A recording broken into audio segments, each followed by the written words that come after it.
थे और आसमान में मूसलाधार पानी बरस रहा था। हे भगवान, हमारी ये झोपड़ी और ये छोटी सी टहनी तो कभी भी टूट सकती है। हमें कुछ इसका इंतजाम करना होगा। मम्मा, मुझे बहुत ठंड लग रही है। पानी घोंसले के अंदर आ रहा है। मुझे डर लग रहा है मम्मा, ये घोंसला कहीं गिर ना जाए। हाँ बेटा, ये टहनी तो कभी भी टूट सकती है। देखो कैसे हवा इसे झंझोड़ रही है। अगर ये गिर गई तो हमारा घोंसला भी खत्म हो जाएगा। मम्मा, हमारा घर टूट रहा है, हम क्या करेंगे?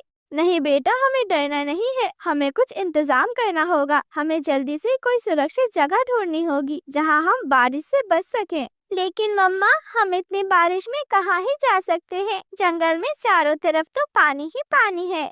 रानो चिड़िया चिंतित थी। उसका पति टुन्नू चिड़ा अब नहीं रहा था, जिसे जंगल का सबसे खतरनाक बाज गोगो चील मार कर ले गया था। अब वह अकेली अपनी बेटी को पाल रही थी। रानो चिड़िया जंगल में एक जगह देखती है जहाँ पर बड़े बड़े केले के पत्ते थे।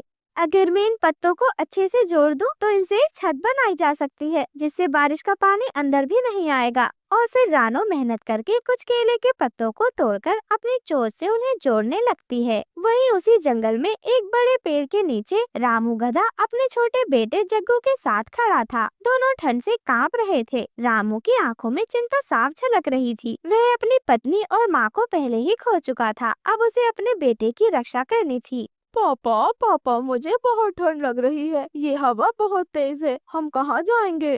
अरे बेटा, बस थोड़ी देर, ये बारिश रुक जाएगी, फिर हम कोई सुरक्षित जगह ढूंढ लेंगे। लेकिन किस्मत को तो कुछ और ही मंजूर था। अचानक तेज हवा चलने लगती है। तूफान की गति बढ़ जाती है। रामू गधा खुद को संभाल नहीं पाता। तभी एक जोरदार आंधी आती है और छोटू गधे का बच्चा मिट्टी से फिसलकर बहने लगता है। छोटू अचानक कीचड़ में गिर जाता है और वह बहता हुआ जाता है। वह जोर जोर से मदद के लिए चिल्ला रहा होता है। पापा पापा, बचाओ, मैं डूब रहा हूँ।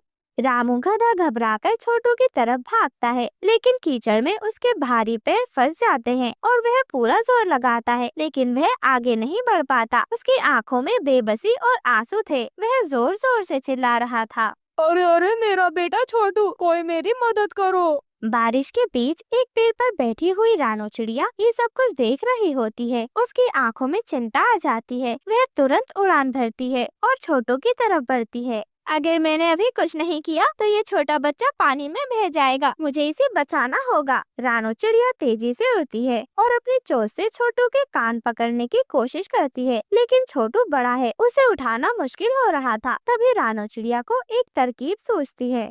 छोटू, तुम अपने पैरों को जमीन पर जोर से धकेलो, मैं तुम्हें रास्ता दिखाऊंगी। और फिर छोटू हिम्मत जुटाकर अपने पैरों को जमीन पर गाड़ता है और धीरे धीरे रुकने की कोशिश करता है। छोटू धीरे धीरे रुक जाता है और वो खुद को संभाल लेता है। वह पानी में डूबने से बच जाता है। छोटू ठंड से कांप रहा था।